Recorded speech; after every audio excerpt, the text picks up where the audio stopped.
জীবনটাকে জটিল করবেন না, চেষ্টা করবেন সহজ সরলভাবে বাঁচার।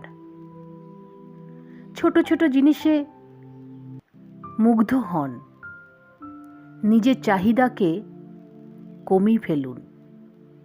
অতিরিক্ত লাগামহীন চাহিদা মানুষকে সুখে থাকতে দেয় না, শান্তিতে থাকতে দেয় না। তাই চেষ্টা করবেন ছোট ছোট জিনিসেই মুগ্ধ হতে, সহজ সরলভাবে বেঁচে থাকতে। আমরা জীবনটাকে অনেক জটিল করে ফেলি। আর এখন তো আবার নতুন একটা সমস্যা তৈরি হয়েছে, সেটা হলো ডিপ্রেশন। কেন বলুন তো? দিন দিন ডিপ্রেশন বেড়েই চলেছে সবার। কারণ আমাদের অতিরিক্ত লাগামহীন চাহিদা, অতিরিক্ত এক্সপেকটেশন, ওভার থিঙ্কিং, আর সব সময় পাস্টকে নিয়ে রিগ্রেট করা, পাস্টের কথা ভাবা, এই সমস্ত কারণগুলো ডিপ্রেশনের জড়। এই জন্যই মানুষ ডিপ্রেশনে ভুগছে। কারণ মানুষ সব সময় খালি পাস্টের কথা ভাবতে থাকে। পাস্টের কথা ভেবে এখন কি হবে বলুন তো? যেটা হয়ে গেছে সেটা থেকে শিক্ষা নিন এবং বেরিয়ে চলে আসুন। প্রেজেন্টটাকে সুন্দর করুন, কারণ আপনার প্রেজেন্টটাই তো পরবর্তীকালে আপনার ভবিষ্যৎ গড়তে সাহায্য করবে। তাই নিজের প্রেজেন্টটাকে সুন্দর করুন, প্রেজেন্টের জন্য কাজ করুন। রিগ্রেট করে কি হবে? যেটা হয়ে গেছে সেটা তো আর আপনার হাতে নেই, বরং যেটা আপনার হাতে আছে সেটাকে নিয়ে থাকুন, প্রেজেন্টকে সুন্দর করুন। আর ওভার থিঙ্কিং করেও তো আপনার কোনো লাভ নেই বলুন। ওভার থিঙ্কিংয়ের কিছু ফল আপনি পাবেন না, শুধু ওভার থিঙ্কিং করাই হবে। কারণ ওভার থিঙ্কিং করে কোনো সমস্যার সমাধান হয় না। তার জন্য আপনাকে আপনার জীবনে যে প্রবলেম রয়েছে সেটাকে ফেস করতে হবে, সেটার মুখোমুখি হতে হবে এবং চেষ্টা করতে হবে ধীরে ধীরে ওটার সমাধান করার।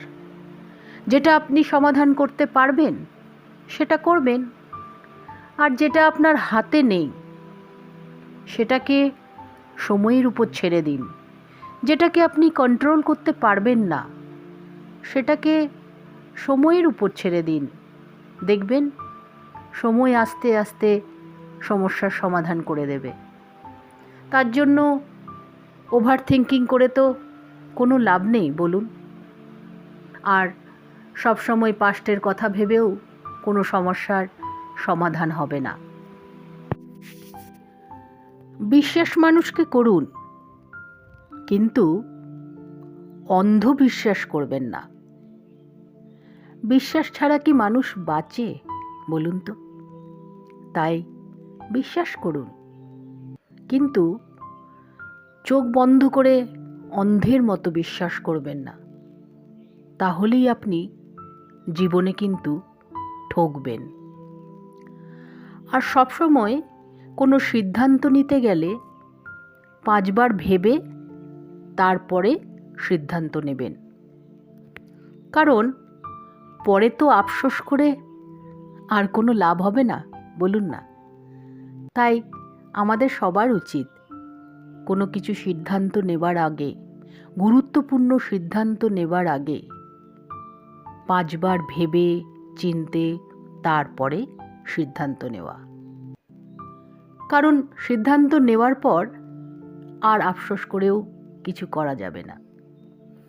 তাই এবার থেকে কোনো সিদ্ধান্ত নিতে গেলে, গুরুত্বপূর্ণ সিদ্ধান্ত যেটা আপনার জীবনের সাথে সম্পর্ক রয়েছে যার, সেই রকম সিদ্ধান্ত নিতে গেলে কিন্তু আপনাকে অনেক ভেবে চিনতে, অনেক কিছু চিন্তাভাবনা করে তারপরে সিদ্ধান্ত নেবেন। তাহলে দেখবেন আপনাকে পরে আফসোসও কম করতে হবে এবং আপনি ঠকবেনও কম। সৎ, বিনয়ী, উপকারী এই ধরনের মানুষগুলোকে হয়তো আমরা বোকা মানুষ বলে থাকি, কিন্তু তারা মোটেও বোকা মানুষ নয়। আসলে তারা কেন সব কিছু দেখেও চুপ করে থাকে বলুন তো? আপনি তাকে ঠকাচ্ছেন, তবুও সে চুপ করে থাকে। সে কি বুঝতে পারে না? বুঝতে পারে, কিন্তু তাদের মনটা ভীষণ ভালো, তাই তারা বুঝতে দেয় না। এবং তারা মানুষকে খুব বিশ্বাস করে। তারা ঠকে, জীবনে প্রচুর ঠকে, কিন্তু তবুও মানুষকে বিশ্বাস করে আর ভালো কাজ করে যায়। তাই এই ধরনের মানুষেরা সমাজে হয়তো বোকা মানুষ বলে পরিচিত, কিন্তু তারা মোটেও বোকা মানুষ নয়, তারা আসলে ভালো মানুষ। এই ধরনের মানুষের সাথে যদি আপনি বন্ধুত্ব করতে পারেন, তাহলে তো আপনাকে বলতে হবে আপনি ভীষণ ভাগ্যবান যে এই রকম ভালো মানুষ আপনার বন্ধু। কারণ ভালো মানুষ যদি আপনার বন্ধু হয়, তাহলে জীবনে আপনি অনেক সমস্যার সমাধান খুব ভালোভাবে করে নিতে পারবেন। আপনি জীবনে সুন্দরভাবে বাঁচতে পারবেন। তাই চেষ্টা করবেন এই ধরনের মানুষদের সান্নিধ্যে থাকতে, তাহলে কিন্তু আপনার ভালোই হবে, খুব ভালো হবে।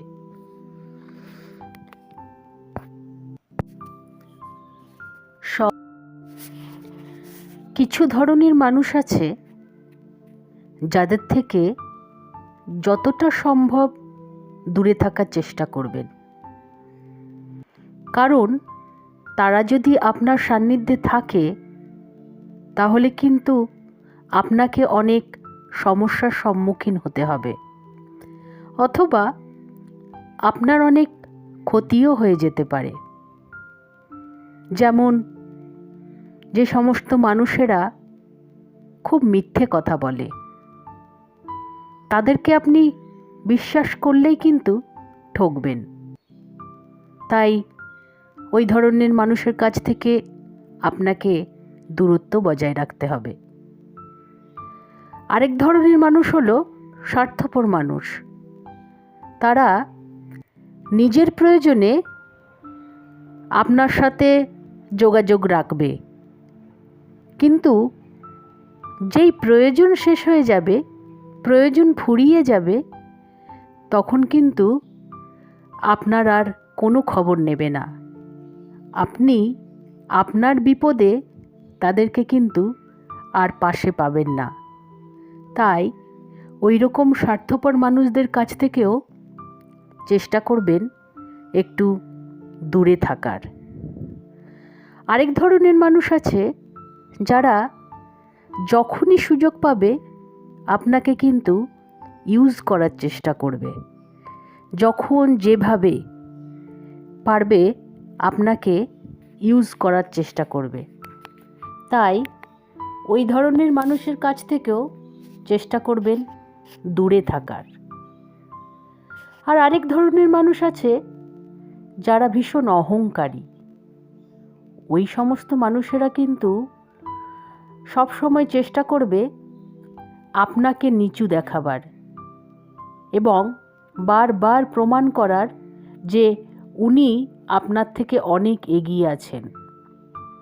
তাই ওই সমস্ত মানুষদের কাছ থেকেও একটু দূরে থাকার চেষ্টা করবেন। আপনাকে যদি কেউ জীবনে ঠকায়,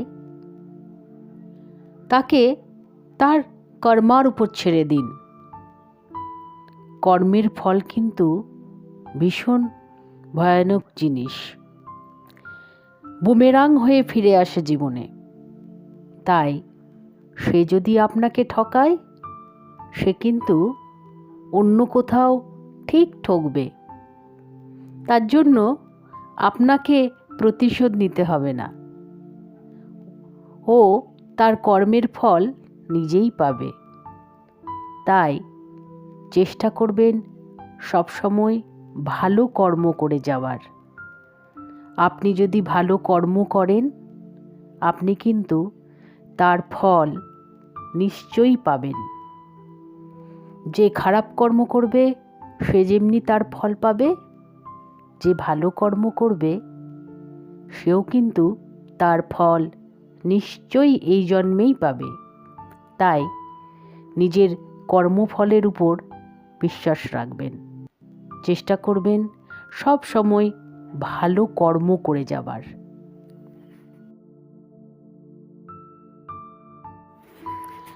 তাই চেষ্টা করবেন ভালো কাজ করে যাবার, কারণ আপনি একদিন পৃথিবীতে থাকবেন না, কিন্তু আপনার কাজ থেকে যাবে। তাই সবসময় আমাদের উচিত সৃষ্টিশীল কাজ করার, যাতে আমরা যদি পৃথিবীতে নাও থাকি, আমাদের কাজ যেন থেকে যায়। কারণ আমাদের জীবন কিন্তু একটাই। তাই সুন্দর জীবনটাকে যেন সুন্দরভাবে বেঁচে কাটাতে পারি, সুন্দরভাবে যাতে বাঁচতে পারি, তার জন্য আমাদের সৃষ্টিশীল মানুষের কাজ করতে হবে, সমাজের কাজ করতে হবে, দেশের কাজ করতে হবে, পৃথিবীর জন্য কিছু করতে হবে। কারণ জীবন একটাই। তাই আসুন আমরা সবাই মিলে কিছু কাজ করে যাই। সবাই ভালো থাকবেন, সুস্থ থাকবেন।